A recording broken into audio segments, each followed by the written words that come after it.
Hello, Earthlings. It's time to reset your cultural dial. Coming your way next on your favorite device, from the Hoosier State to all the ships at sea, it's the Crawfordsville Peachcast. And now, here's your second or third favorite Dave from Indiana, Dave Peach.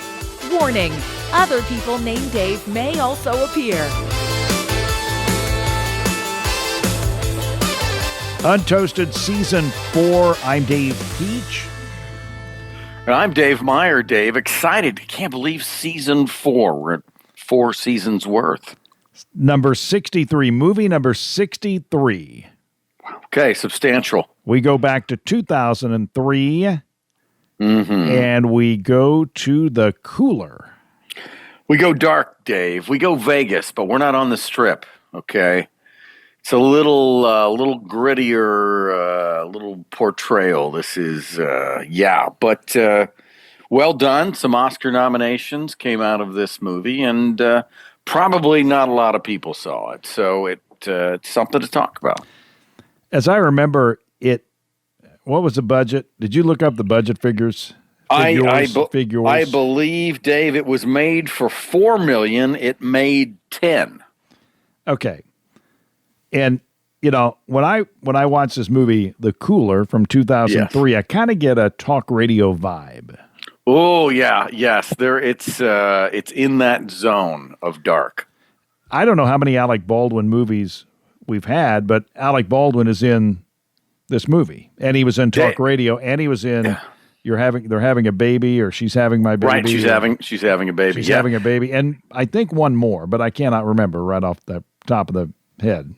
I can say I've not particularly sought him, and yet, Dave, he continues to turn up. And I got to say, whatever you think of him, he's effective in the movie.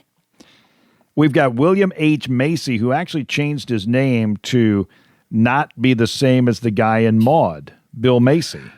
Wow, that makes sense. I did not put those two together. Dave, that's fun facts for folks of a certain age. William H. Macy, who is in fear of being typecast as a worried, down-on-his-luck guy in movies.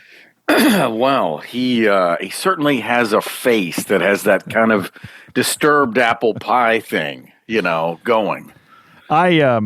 When I was in movies, I always worried about being typecast as a professional weightlifter, and I was like, right, it was very tough because look at this guy. I mean, he's got to be a weightlifter, right? He's got to be in the peak physical shape, and it was hard to get different type of roles. You were on the hero side of things, yeah. Dave. They didn't see you as a heavy. I had not heard of Maria Bello until I saw her play Natalie Belisario in The Cooler.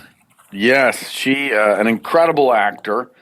She's like I guess in the character actor kind of place. In my head, I don't remember all the things I've seen her in, but she's very good in this, and you feel for her. It's there's a lot of ways to look at this movie. The best way to look at it, or I guess the nicest way, would be called a love story. It's a dark romance, Dave. It's a dark romance. Now. That's what it says in the IMDb. Now, I just figured it out. Now I can go on with my life because I remembered the movies that Alec Baldwin was in. Are you ready, Dave? I'm ready, Dave. Here we go. How about Elizabethtown? I forgot he was the Phil Knight character at the beginning. Four on the floor, baby. Let's see. Sean, up everywhere. Do you know anything else that Sean Hatosi was in, playing Mikey? He was in Mikey in the movie The Cooler from 2003. He seems like somebody I might have seen in a television program that I can't remember. But he's a very good, undesirable character in this movie. Central Indiana Rubber Products provides the power for you. Central Indiana Rubber Products, or CIR, keeps farm equipment and local manufacturing processes running with gaskets, belts, seals, and O-rings, among a variety of other products and services. Employee-owned and always customer-focused. Central Indiana Rubber Products, 989 West, 83 North, Crawfordsville, and at indianarubber.com. Central Indiana Rubber Products, or CIR, power for you. Let's go down the line. We've got Ron Livingston. We've got MC Gainey as the cop. Yeah, very important. Only at the end. Estella Warren as Charlene, and Ellen Green from Doris. Ellen was in talk radio along with Alec Baldwin. Wow. And I think, okay, where else have I seen Ellen Green? Like, was she like 90s television? That's what I want to say. I feel like she was in some things. At some point, as we've talked about this, because my family has needs and I have to shop or eat, the research has to stop. Okay. This is, folks, this is a common theme we come up against. Yeah, I mean, I have to stop at some point. I have such high expectations for Dave. I don't rely on Google. I don't consider Wikipedia his equal. So I continually ask these questions, and by gosh, sometimes Dave has to reset me that he does have to sleep. He does have to have a pretzel occasionally. Oh, a Ben soft pretzel. Now, there's a couple guys. One that you knew was in the movie, Paul Sorvino as Buddy Stafford. Buddy Stafford. He's a very, I'd say, a meaningful, memorable, short performance. And then one that you did not pick up on, I did not pick up on. The only thing that I noticed is that the Michael Bublé character had very big clothing. Yes. I mean, and it didn't fit him. It didn't really. It just like, okay, why would Michael Bublé wear, an outfit that was 4 sizes too big if he's trying to look cool?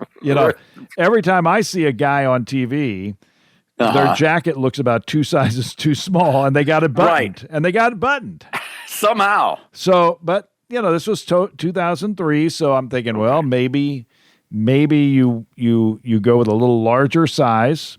Okay. Maybe you're on the you're right. You could be on the BLC diet. Yeah, you're working it down. Well, buy larger clothes. Diet. CEBLC. Continue eating, buy larger clothes. Yeah. It's Joey Fatone. Joey Fatone, and you didn't even know it was Joey Fatone. I did not know it as Joey Fatone. And then I said, somebody in the soundtrack, and you go, well, I thought it was Frank. You didn't even know it when I told you that it was Joey Fatone. It was a part 3. It was a part 3. Earth to Dave, Earth to Meyer, Earth to Meyer. Dave. He's in the movie. Joey Fatone is in the movie. He has a part. And it's Dave, and not only that, it's like he's named Johnny Capella. Okay. He's Johnny Capella, Dave. Johnny Capella, yeah. But the and the movie has this great jazz music. We'll talk about that. But the premise is, I guess I should say the trailer, when your life depends on losing, the last thing you need is Lady Luck. Ooh, Dave. I guess they did. That does kind of tease the whole movie in a weird sort of way. Well, and I was going to ask. I forgot. I was going to ask another question.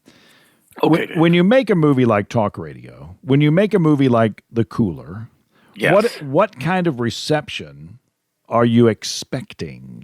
Exactly. I don't. I mean, it's not going to make $200 million at the box office. So what are you expecting? What are the expectations? I'm banging on the table here. Okay. What are your expectations when you make a psychological drama? You're hoping to win Oscar nominations and possibly win an award, and then you get in a different stratosphere as far as the money you make. Wrong, I guess. Wrong. Okay. Wrong. Dave, okay, I want to hear because that was my best idea. They want to be on Untoasted. There. No, wait a minute. We weren't on the air in 2003. Okay, so I guess it's got to be something else. Dave, we would have been podcasting geniuses so far ahead of the curve in 2003. Oh, my goodness. But we could have been. We could have been, Dave. Let's go to the plot. The Cooler. Bernie Lutz has a job in a changing industry. Dave, pick it up from there. Okay. Gosh, let's see. Let us see the best way, because I actually looked at, how did Roger Ebert, and I think even the wiki, but Okay, so down on his luck, single guy Bernie Lutz, Lutz. Okay, he works at a Las Vegas casino that you see is not on the Strip. You feel it to be of a different level, I guess. So basically, you see this guy at this place, and then you basically learn his boss, Shelley, who is Alec Baldwin, old-time casino character. And Bernie has this, immediately you sense that Bernie is not a lucky guy. One of the first things you notice early on is when the waitress, Ellen Green, is wanting to get him coffee and turns to give him cream. It's like the first of many times, no cream. No cream. Almost a foreshadowing. And then he turns on the floor and you see this like thing where he walks by a table and the guy's, it looks like his winning streak just ended and one of the dealers kind of smiles. And then there's this whole thing and it's like, what's the deal? And the concept is that this guy, Bernie, who walks with a limp, is this natural born, what they call cooler. So when he comes around, people that are on winning streaks or people that are taking the house for some money suddenly start to lose. So you come to find out later, Bernie is possibly a person that had a problem with gambling, and as a result of getting in debt, that's where his relationship with Shelley started. And Shelley broke his leg or broke his kneecap or whatever happened. But forever, our hero, Bernie, walks with a limp and has a strange relationship with his boss, Shelley, who, how would you describe Shelley, Dave? Well, Shelley is an old school coach, and nil is coming. Name, image, and likeness is coming. So good, Dave. So good. Okay, so Shelley is Nick Saban. He is Nick Saban, and he's gonna go. Unfortunately, he won't get to be on TV. Oh, Dave, you're right, Dave. I mean, he is.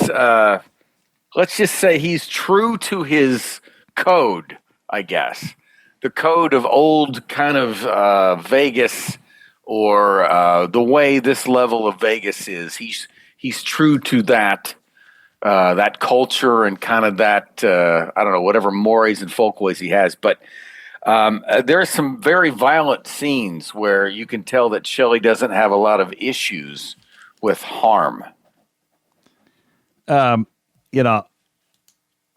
some of those scenes, you hope it's a broken finger.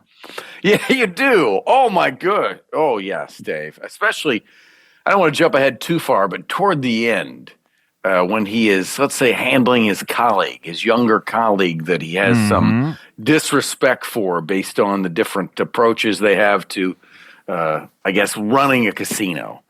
I felt like that was very painful. A break of some sort, and I didn't even know the extent.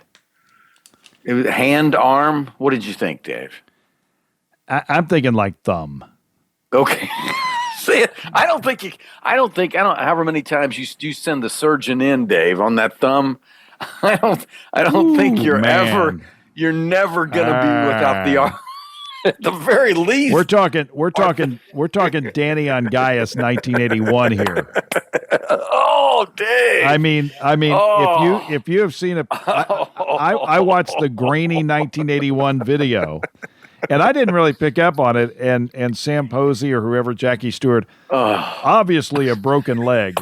I mean, okay. And then I saw the still shot of it, and I'm thinking, holy mackerel, that thing's not going in 2 different directions. It's going in 4 different directions. And you're laughing. It's not funny. I got a thing funny. I got my thing here, Dave. I've got a Post-it note. And oh, good. It's not funny, okay? It's not funny. It's not funny. What happened to Danny on Gaius in 1981 is not funny, okay? It's never has been. It's not funny. Never has been. But then they talked to his surgeon. Bill Fleming was with his surgeon at 11 o'clock on the broadcast, and the surgeon informed us that part of his bone was sticking out of his suit. And this is where the surgeon was all starry-eyed. The surgery went fine. The surgery went fine. So, hey, as good as it can. But anyway, but yeah, you think about these broken bones, and when will they seek medical attention, and what kind of service are they going to get? Yeah, so I guess if you have, think Vegas casino mob-connected movie, and you judge the level of violence from there. It's a solid R for a reason. Let's go to the kind of one-off scene. That's with Mikey. Oh. I guess it's two. Two scenes. Mikey. There are two scenes. There's two scenes with Mikey. Mikey and his wife, who is not pregnant. Well, he's not pregnant. If you watch it, I'm sorry. I already spoiler alert. That. Spoiler alert. But I didn't really think she was pregnant to begin with. No, I didn't. No, I wasn't buying that. But anyway, Mikey got some money initially from Bernie, and then he got some more money, and then he went to the table. I think he took that money and was making more money, or basically gambling with money that he should not have been gambling with. But you learn early on from a lot of different things that Mikey, even though he is Bernie's son, he's far from a good egg, Dave. And Mikey is he's cheating. He's very resourceful, integral to the plot. Yeah. Because he takes the money, he cheats, and the cooler, William Macy, Bernie, does not cool him. Yeah, he doesn't cool him because it's his son, and he's torn, I think, has guilt. He talks at one time in the movie to the Maria Bellows character and says, I never got back to him after I lost connection with his mother. So he felt guilt. So even though this kid is not a good kid and doesn't care about his father at all, basically sees him as a mark, our character still is trying to do the right thing, let's say. Well, Mikey wins at the table and then is taken to the woodshed, I guess, if that's proper to say now, and is dealt with in a very inhumanely manner. Yes, this is where part of Alec Baldwin's character, Shelley, old school of Vegas, he basically identifies the fact that Mikey is illegally winning, or using some doctored dice that he's getting away with. And that's when he takes him back, basically tells him he's going to pay him the money off the floor. Then they take him to an area where it's, I assume it's some level of soundproof, I guess, is the main thing. And there's always room. There's always plenty of room and some tables. So it's at this point that Shelley gets back there. Basically, they're going to break legs or at least harm. And what you didn't know then is it sounds like they were going to do worse.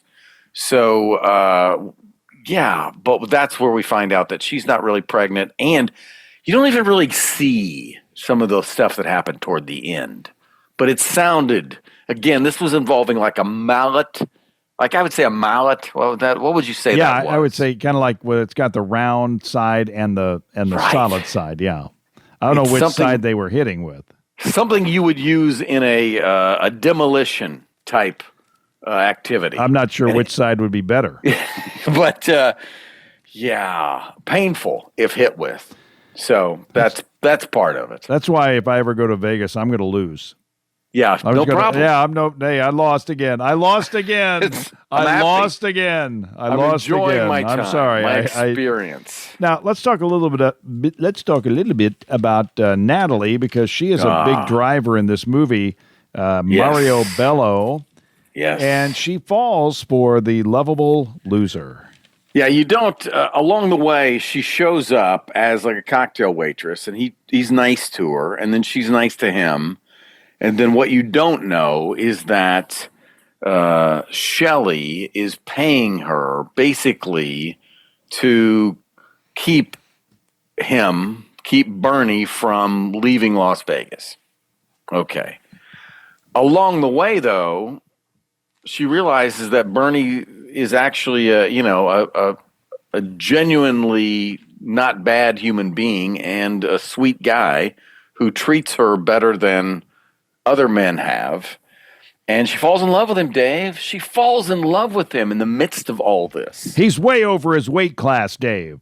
Yeah, especially he doesn't. They early on when they show him walking, you're like, oh, that guy's not, does not wear clothes that fit him. Let's say, among many things that indicate it's been a while. But I read something where as Bernie advances, his clothes fit better. Ooh, so good. I believe you. Oh no, I definitely. They said that his wardrobe because they started with clothes that didn't fit. Yeah, and then they went to more tailored suits and things like that. Oh no, and this is a well done movie for a obviously a lower budget. And as you said, they weren't going for the big audience because it is a dark movie, dark subject matter like talk radio. It's not really it's not endearing.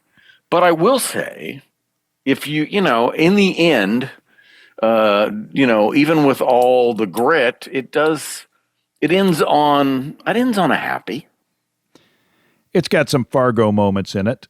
Yeah, speaking of William Macy, I think the cop. Exactly. I think the cop scene at the end is kind of a Fargo moment. Very, in not the exactly best sort of way. Not exactly a wood chipper, but no, similar. But this is where the movie has. First of all, I don't know about you, Dave, but I immediately looked up. Okay, is this concept of coolers? Was that ever a thing? Did Vegas, in old school Vegas, did they do that? I did not look it up because, I got to feed my cat every once in a while.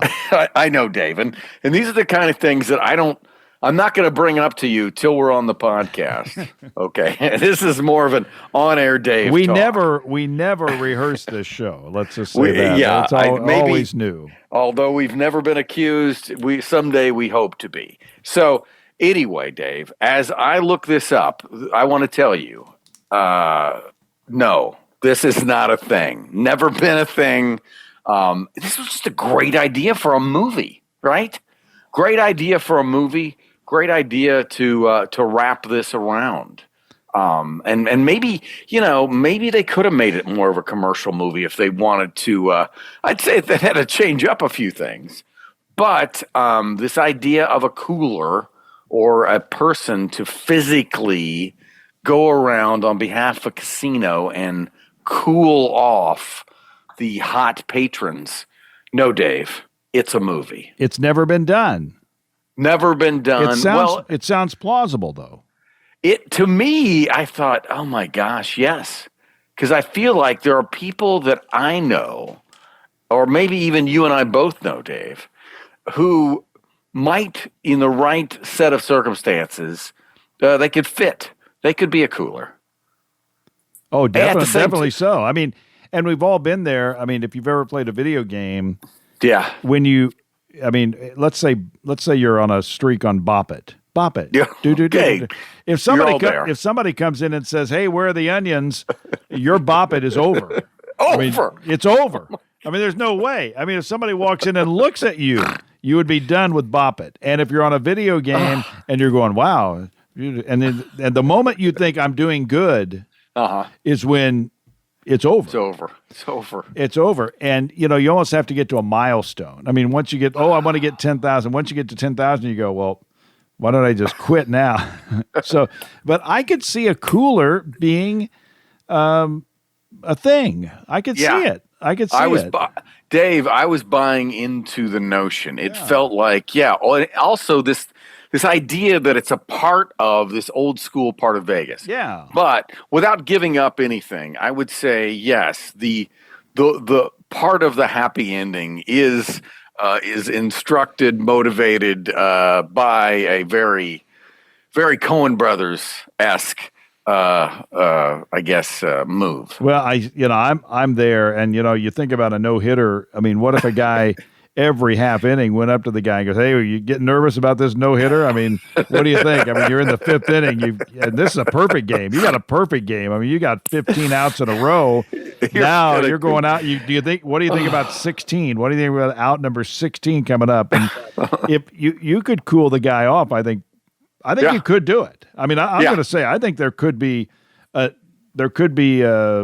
need for, or I should say there could be a use for a cooler, and there could be a way. Like it's almost like a comedian doing crowd work, right? Yeah, you just kind of sidle up and do it, and maybe there's a way.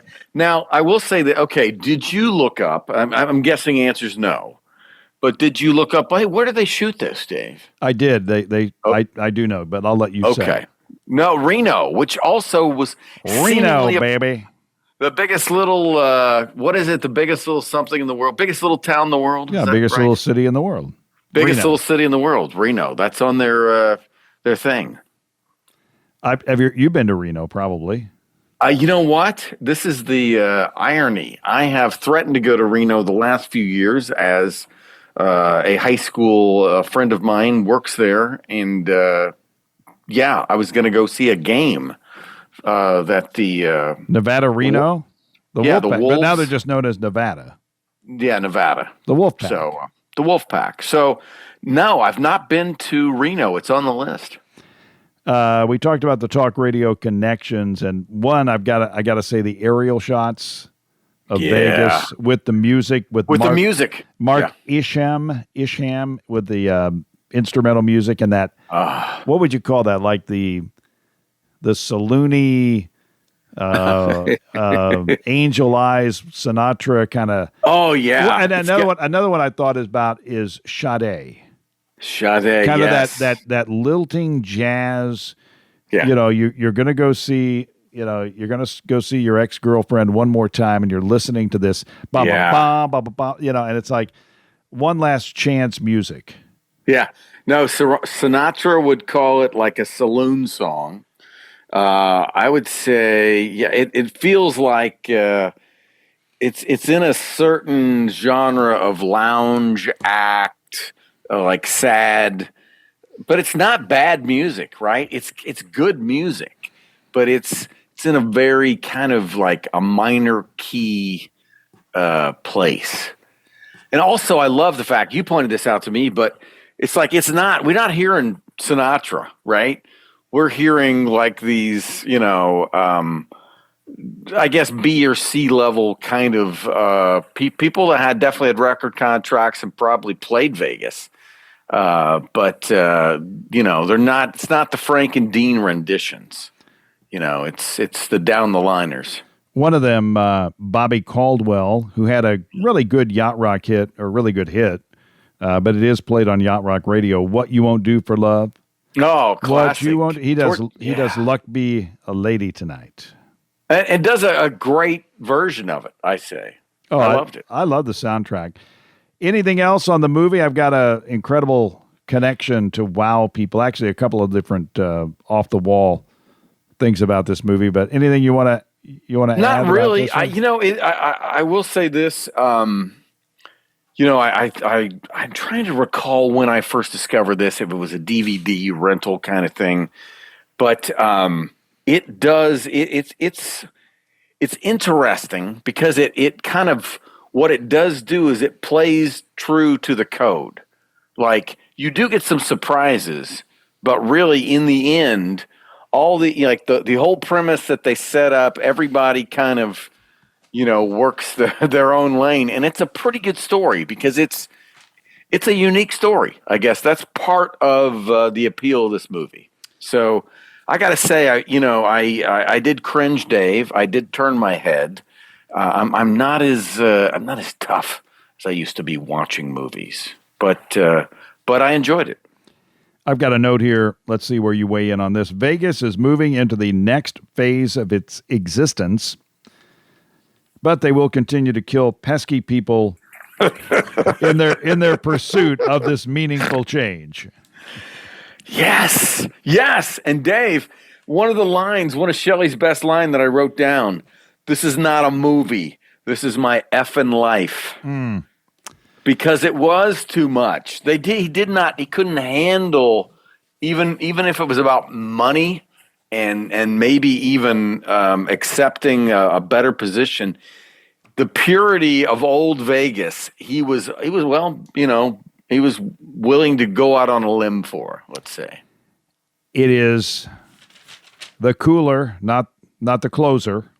Not the closer. Not Closer. Not my magazine that's going out of business. Closer magazine. The Cooler. I'm still sorry about I know that, the Dave. Cooler. I don't know exactly how to deal with it, but the Cooler with William H. Macy. He wasn't in Maude.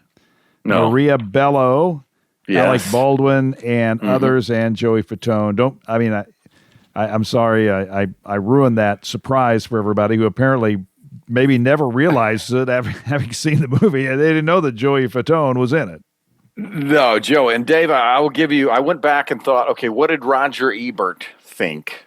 And here's just a little bit of his review. And I thought, okay, he says the Cooler is old fashioned in the way the Shangri-La is the name of the hotel casino, in the way the Shangri-La is old fashioned. And I mean that as a compliment. This is a movie without gimmicks, hooks, or flashy slickness. It gives characters who are worn and real, who inhabit a world that is seen with unforgiving perception, whose fates have more to do with their personalities than the requirements of the plot. Acting on the money, writing as substance, direction knows when to evoke film noir and when to get fancy. Okay. I'm with them. Now, you will never get this. But Okay, I'm ready. There is a connection, and it's not. I mean, it's not like right down Main Street. Okay, well, good. Oh, and by the way, my son says it was a tremendous reach to talk about J.J. Spawn as we were doing Elizabethtown. But J.J. Spawn, if you listen, he went on to win the U.S. Open, and he did reference a Kirsten Dunst movie. Yes. As the I think it was called Wimbledon, as the inspiration for him, going on in his career, and he called it a Kirsten Dunst movie. So anyway, and we did the Kirsten Dunst Elizabethtown like that week. Yeah. So I don't think it was that big of a reach when you're talking U.S. Open golf. Dancing on the zeitgeist. Okay, here we go. But this one is a while. Now, do you have any idea? Well, there's no way I'm sorry, but I'll give you the movie. You give me the connection. We'll just cut to the chase. I'm ready. The Untoasted movie connection is Club Paradise. Movie number 10. It is Club Paradise. We did it August 2023. Gosh. Club Paradise. Wow. It's so tough. It's so tough. It is. Okay. Hang on. I'm gonna. It's Club Paradise to William H. Macy. Oh, wow. Okay. I'm going. My only guess. Now that confused me, Dave. That clue confused me. Okay. I was going to go with MC Gainey. That was my guess. Somehow. No. It's a fairly substantial connection from Club Paradise to William H. Macy. Boy, Dave, you are correct in your first assessment that I will not get it. Okay, here we go. Okay. Are you ready? Yes. You remember our hilarious bit on Michael Schamberg, where we talked about Carl Sandburg and Ryan Sandberg. we got to Mike. Adam Sandler and Andy Samberg. But Michael Schamberg was the executive director of Club Paradise, movie number 10, August 2023. Okay. Michael Schamberg is currently married to Carla Santos Schamberg. They have one child. She is currently married to Carla Santos Schamberg, who was in 1980 to 1985 married to William H. Macy. Wow, man, you're bringing me all the way around the bend. I like it, Dave. I like it. And in case you were wondering that William H. Macy in real life is typecast as a worried guy down on his luck. Yes. He is married to a woman named Felicity. Yes, Felicity Huffman. Felicity Huffman. And, I got to say, if a woman says, I'm Felicity, and you're 20 years old, you're probably saying, hey, I may want to meet her, Yes. I'm just saying, Felicity Yeah. evokes a kind of a big name. It's like a very interesting person to hang around. The Felicity's there's almost a scent that comes with that name, I mean, Dave. it's but like you said, he is married in real life to Felicity Huffman. Yes, who also an actor, and so William is good in this. Bernie and Dave, I got to give him credit. I don't know how old he was when he made the movie, but he had to do a little working out because his bottom is in the movie. Oh, shut up. I don't get that. I'm not going to go there, but I have thoughts on that, and my thought is why. Why? No, Dave, I mean, I don't know who is that choice. Again, like I asked you the movie, what did they think when they were making the movie? I'm thinking about why do we need that? Yeah. And at that point, I want the FX version of it, or something. I want some of that taken out. I want a little. Yeah. Can we? You would have been okay with a little less. William H. Can we edit that Tushy. out? Yeah. Can we edit that out and maybe leave a little bit of the grit in? But they did not. No. They couple of choices they made. We might have made different choices, Dave. I just don't get that. But a lot of people don't get. They're still trying to figure out who Michael Shamberg is. They may, but Dave, that's why you keep listening, Dave, because these things come back. We don't, we're going to come back to Michael at some point. We pay attention, and we know. We do. And, we are there for you on Untoasted. Next up, it is Maximum Overdrive. I have never seen this movie. I have not. This is exciting, Dave. Okay. Has it been a while? I don't know if there's a movie where neither of us have ever seen for a bit. So this could be the one. Maximum Overdrive is what is the what's the year? From like Emilio Estevez? Is it? Yeah, we're talking 1986 is what I see. Yep, 1986. And the next movie after that is The Right Stuff. I'll have to get some. No, I'm sorry. We're going to go North Dallas 40 after Maximum Overdrive. Okay. So Maximum Overdrive is number 6. North Dallas 40, little early football movie on that. But Maximum Overdrive, I think it's about trucking. I don't know. I think it sounds like it. So, but we're both gonna give it a free and fair trial. So I'm excited. And 2 minutes. I got to go 2 minutes before we wind up here. Lightning round. This is it. My family took me to see This Is Spinal Tap on Saturday. What a beautiful, beautiful thing. They told me we were going shopping. Oh, Dave, they love you. They love you, Dave. So we went to a restaurant for a quick bite, and somehow they had it mapped out to where we go into the theater. Right. And what was incredible is the theater had nothing about This Is Spinal Tap in the theater. No poster, no nothing. Nothing. They should have had a poster.